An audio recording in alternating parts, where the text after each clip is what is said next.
अस्सलाम वालेकुम। आइए डियर व्यूवर्स, आगे बढ़ाते हैं हमारे सिलसिले सवालों तो जवाबात, प्रश्न एवं उत्तर, क्वेश्चंस एंड आंसर्स को। सबसे पहले बात करते हैं हमारे एक खैर ख्वाह की, मिस्टर काशिफ मुर्तज़ा साहब, जिन्होंने कि तशवीश का इज़हार किया है क्योंकि बहुत दिनों से हम वीडियो अपलोड नहीं कर पाए। तो ज़ाहिर सी बात है, थोड़ा सा तशवीश होना लाजमी हो जाता है। तो अल्हम्दुलिल्लाह हम खैरियत से हैं, बहुत अच्छी तरह से, बहुत बढ़िया। आप लोगों की दुआएं हैं। बस पिछले दिनों सफ़र बहुत हुआ, बहुत कई बार बाहर जाना हुआ, और कुछ इन दिनों में ख़ास किस्म के केसेस भी बहुत ज़्यादा हो जाते हैं, तो हमारी प्रैक्टिस से भी फुर्सत नहीं मिल पा रही थी। लेकिन फिर भी बहरहाल वीडियोस के लिए टाइम निकालना पड़ता है, लेकिन हम बाहर थे, असली वजह ये रही। तो अब लेते हैं एक ख़ास सवाल। अगर मरीज़ की उम्र 75 हो और कमज़ोर हो तो क्या मुंजिज़ मुसिल दे सकते हैं? देखिए, हमने कई बार अपने वीडियोस में कहा है, अगर आप हमारे मुंजिज़ मुसिल के प्रोग्राम को ध्यान से देखेंगे तो इन सारे सवालों का जवाब वहाँ पर मौजूद है। लेकिन फिर भी हम बताते हैं कि मुंजिज़ और मुसिल का प्रोग्राम 60 साल के बाद में ठीक नहीं रहता है, और यहाँ तो 75 साल है और कमज़ोरी भी है, इसलिए ये बिल्कुल भी मुनासिब नहीं है।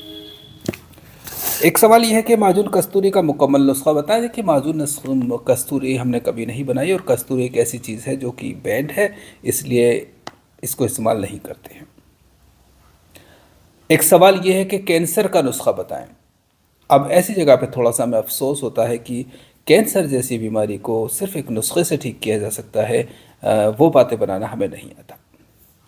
कैंसर अपने आप में एक बहुत पेचीदा मर्ज़ है, और उसके लिए एक ख़ास किस्म से, ख़ास तरह से उसका इलाज किया जाता है, और एक मुद्दत तक इलाज होता है। ऐसा नहीं है कि कोई एक नुस्खा हो और उससे कैंसर ठीक हो जाए।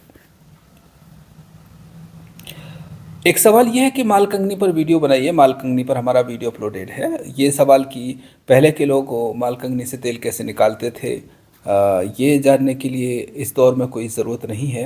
हालांकि हम जानते हैं कि वो कैसे निकालते थे, लेकिन उस सब की फ़िलहाल उस तरीक़ों की कोई ज़रूरत नहीं है। आजकल बहुत अच्छी तरह से बहुत मशीनें आती हैं, उनसे तेल निकाला जा सकता है।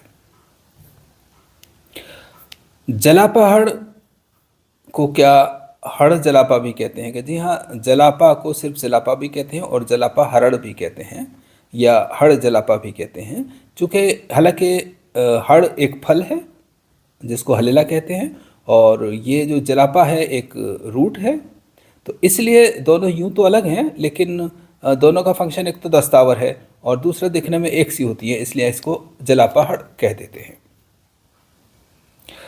टेनिटस के बारे में बताएं। इंशाल्लाह इसके बारे में हम जल्दी बहुत डिटेल में वीडियो अपलोड करेंगे।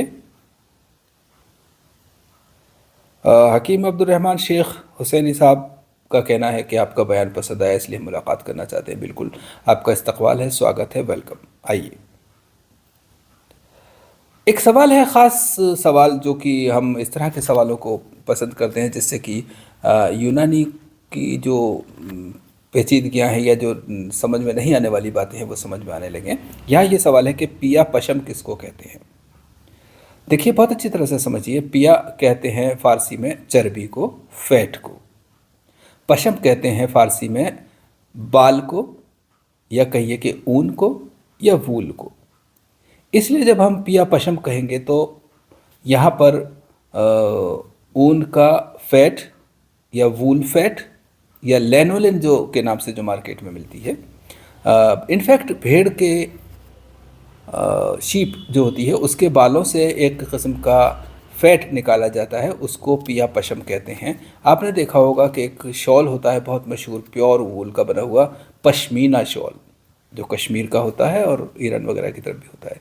तो पश्मीना यानी पशम से बना हुआ, यानी बालों से बना हुआ, यानी ऊन से बना हुआ। ऊन भेड़ के बाल यानी कि बाल, इसलिए कहीं पर इसको पशम ऊन कह देते हैं, कहीं बाल कहते हैं। बहरहाल ये पिया पशम वूल फैट को कहते हैं। एक सवाल यह है कि रसोत का इस्तेमाल मुसिल के दस्त रोकने के लिए दिया जाता है कि नहीं? ऐसा नहीं है। रसोत एक अलग तरह की दवा है। एक सवाल इस तरह से भी है कि बयाज़ कबीर कहाँ से परचेज़ करूँ? देखिए, बयाज़ कबीर उर्दू की किताबों की दुकानों में आराम से मिल जाएगी, और इत्तेफाक से नहीं होगी तो आप उनसे अगर कहेंगे तो वो मंगवा कर दे सकते हैं आपको। नेपाल से मंजू रविदास कहते हैं कि हमें कमेला चाहिए, उनके बच्चे के पेट में कीड़े हैं, बावड़ंग भी चाहिए। ये हमारे यहाँ से हाउस ऑफ हर्ब्स जयपुर से मिल सकता है, हाउस ऑफ हर्ब्स जयपुर, या मोबाइल नंबर 9214053251 पर कांटेक्ट कर सकते हैं। एक सवाल इस तरह से भी है कि माजून नजा शहद के साथ इस्तेमाल की जा सकती है। जी हाँ, शहद के साथ इस्तेमाल की जा सकती है।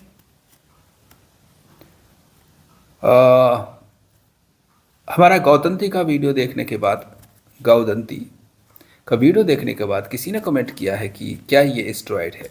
नहीं, ऐसा नहीं है, ये स्टेरॉइड नहीं है। एक सवाल इस तरह से भी है कि हब्बुल आस का दूसरा नाम क्या है, हिंदी में क्या कहते हैं। देखिए, हब्बुल आस एक नाम है, सिर्फ आस भी कहते हैं इसको, मूरद भी कहते हैं इसको, मूरद।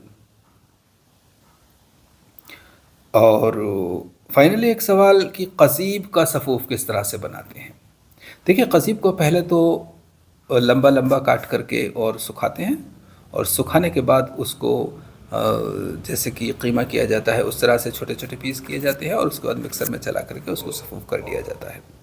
और सिंगल अगर आपसे नहीं होता है तो इसको जो भी इसके साथ दूसरी दवाएं आप इस्तेमाल करना चाहते हैं उनके साथ अगर आपको डाल कर चलाएँगे तो ये सफ़ूफ हो जाता है। तो ये था हमारा, हम बहुत दिनों से आपसे मुखातिब नहीं हो पाए थे, उसका हमें अफसोस है। इंशाल्लाह जल्दी ही अब हम फिर से मिलते हैं। फ़िलहाल इतना ही। अल्लाह हाफ़िज़।